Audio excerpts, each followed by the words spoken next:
Salut, c'est CryptChain. Donc aujourd'hui, on va faire une petite présentation rapide pour parler du projet Go Network. Donc comme on le voit sur leur site, la vente publique commence le 11 juin. Donc le but ici, comme à chaque fois que je présente des ICO, c'est surtout de présenter le projet. Ça nous permet un peu de parler de la blockchain et de voir un peu ce qui se fait au niveau technique dans cet univers-là. Donc déjà, avant de commencer à présenter le projet, je vais déjà indiquer qu'il est controversé pour au moins 3 raisons.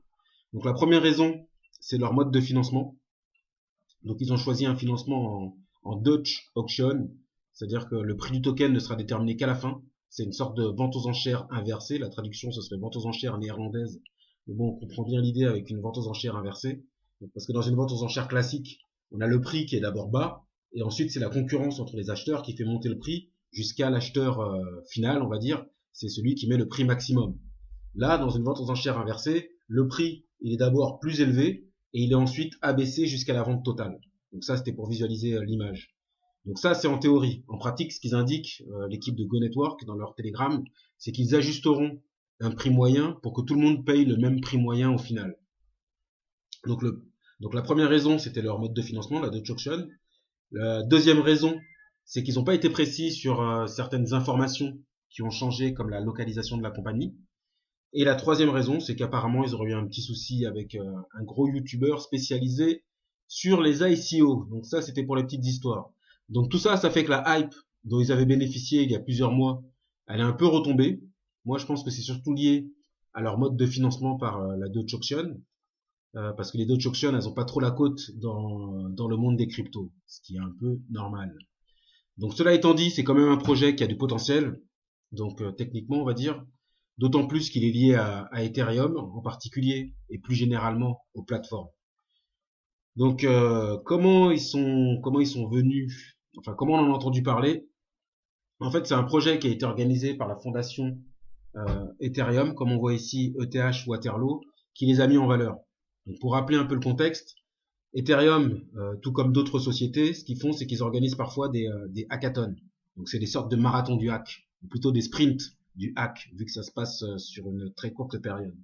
Donc c'est un événement, bon, je pense que la plupart d'entre vous, vous connaissez déjà, mais c'est juste pour rappeler, c'est un événement qui regroupe plusieurs développeurs.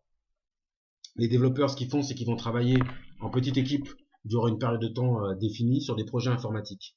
En gros, l'objectif, c'est de résoudre un des problèmes techniques auxquels l'organisateur fait face. C'est pour ça qu'il les organise d'ailleurs. Donc l'ETH Waterloo, qui a eu lieu en octobre 2017, il avait pour objectif de sélectionner l'équipe qui proposerait le meilleur projet d'application décentralisée pour Ethereum.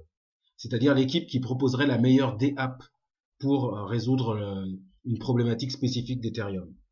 Donc l'équipe qui a gagné ce ETH Waterloo, eh ben c'est l'équipe Go Network. Donc leur objectif, ce qu'ils ont proposé, c'est de résoudre les problèmes de scalabilité d'Ethereum. Et leur objectif plus général, c'est de construire en fait le premier réseau mobile pour les tokens ERC20 d'Ethereum. Donc c'est-à-dire un réseau hors chaîne avec une infrastructure rapide et bon marché.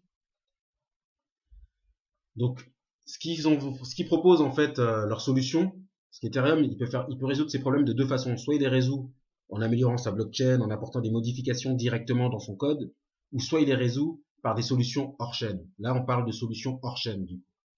Donc là, Go Network, ce qu'il compte faire, c'est en faisant passer des transactions hors chaîne, il compte premièrement alléger en fait le réseau Ethereum. On peut voir ça comme l'équivalent technique du Lightning Network et ses canaux de paiement hors chaîne. On en avait déjà parlé. Donc là, c'est ce que je viens de dire en fait, c'est une sorte de solution hors chaîne pour rendre Ethereum plus rapide. Et deuxièmement, donc à côté de l'allègement du réseau Ethereum, deuxièmement, les transactions hors chaîne, ce qu'elles permettent aussi, c'est de diminuer le coût des transactions. Donc ça permet de rendre Ethereum plus rapide et en même temps ça permet de diminuer le coût des requêtes sur Ethereum.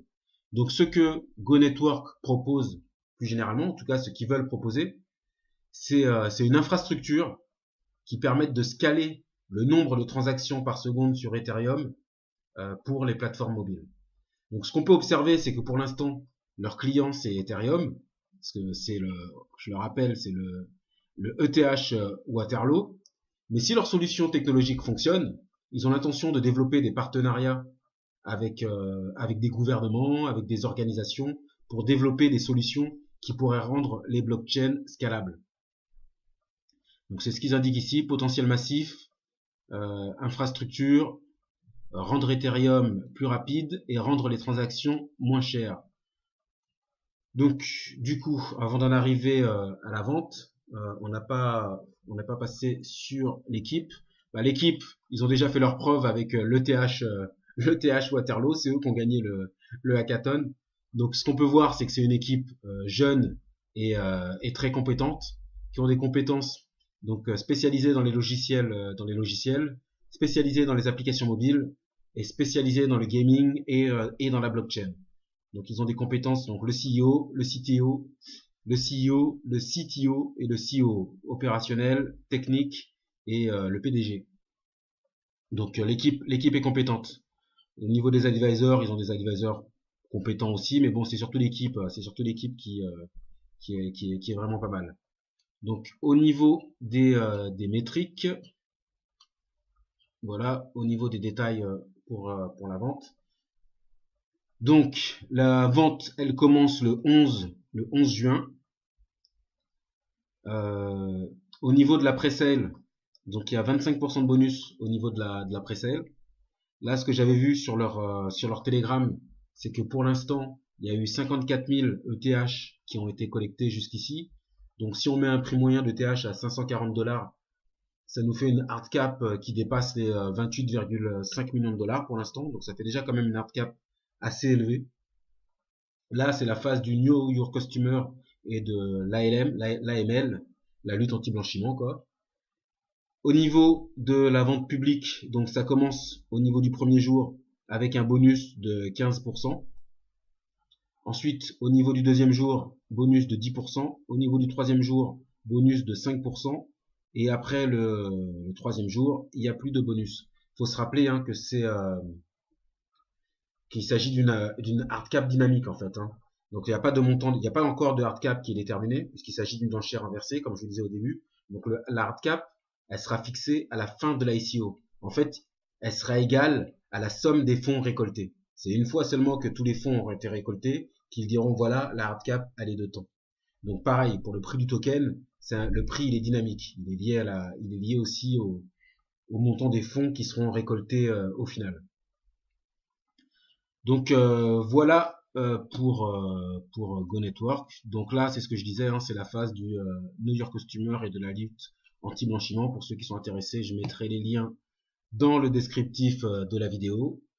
Donc voilà pour le résumé de la vidéo. Ce que je pourrais dire aussi, c'est que donc en résumé, Go Network, c'est quoi? C'est un projet pour apporter la scalabilité sur les plateformes existantes, à commencer par Ethereum, évidemment. Donc ce que ça nous permet de voir au-delà du projet en tant que tel, on va dire, c'est que face à la concurrence en fait des blockchains de troisième génération, on voit que les blockchains de première et de seconde génération, ce qu'elles vont faire et qu'elles font déjà, c'est qu'elles font faire de plus en plus appel à des DApp, donc à des applications décentralisées, pour résoudre plus vite leurs problèmes de scalabilité. Ça veut dire qu'elles vont adapter une stratégie pour les résoudre en interne en travaillant sur leur code et en essayant d'apporter des modifications à leur code, mais elles vont faire aussi une stratégie en externe en faisant appel à des développeurs pour qu'ils amènent des solutions hors chaîne via des applications décentralisées. Donc ça, c'est quelque chose qu'on commence à voir et qu'on verra de plus en plus. Donc ce qu'on verra avec Go Network et ce qu'on va observer, c'est est-ce que Go Network va pouvoir jouer ce rôle pour Ethereum? Donc ça, c'est l'avenir qui nous le dira. En tout cas, ce qu'on peut voir, c'est que, à mon avis, ça va être intéressant à suivre. Donc voilà, c'était CryptChain. Je vous dis à demain pour l'analyse technique pour ceux qui s'y intéressent. Ciao.